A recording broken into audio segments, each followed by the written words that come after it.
கிரிவலம் செல்வது எப்படி? கிரிவலத்தை தொடங்குவதற்கு முன்பு திருவண்ணாமலை கோயிலுக்கு அருகே இருக்கும் பூதநாராயணரை தரிசித்து அனுமதி பெற வேண்டும். பூதநாராயணர் தான் திருவண்ணாமலையின் காவல் தெய்வம். அவரை வணங்கிவிட்டு புறப்பட்டால் எந்தவித இடையூறும் இல்லாமல் கிரிவலத்தை முடிக்க முடியும் என்பது நம்பிக்கை. பின்னர் வழியில் உள்ள இரட்டை பிள்ளையாரை வணங்க வேண்டும். அதன் பிறகு ஆலயம் சென்று அண்ணாமலையாரையும் உண்ணாமுலை அம்பிகையையும் தரிசிக்க வேண்டும்.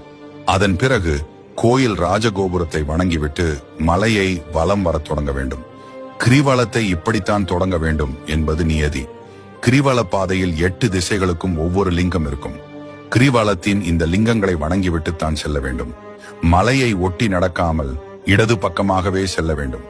நம்மோடு சித்தர்களும் நடந்து வருவார்கள் என்று கூறப்படுகிறது. அவர்கள்தான் நாம் மனதில் நினைப்பதை இறைவனிடம் கொண்டு சேர்ப்பார்கள் என்பது ஐதீகம்.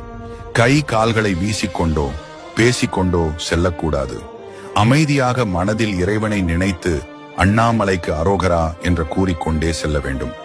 காலணிகள் அணியக்கூடாது. சந்தர்ப்பம் கிடைக்கும் போதெல்லாம் மலையை பார்த்து கை கூப்பி வணங்க வேண்டும். எல்லா தினங்களிலும் கிரிவலம் செய்யலாம். ஆனாலும் பௌர்ணமி நாளில் இம்மலையை வலம் வந்தால் ஏற்படும் நன்மைகளும் பலன்களும் ஏராளம்.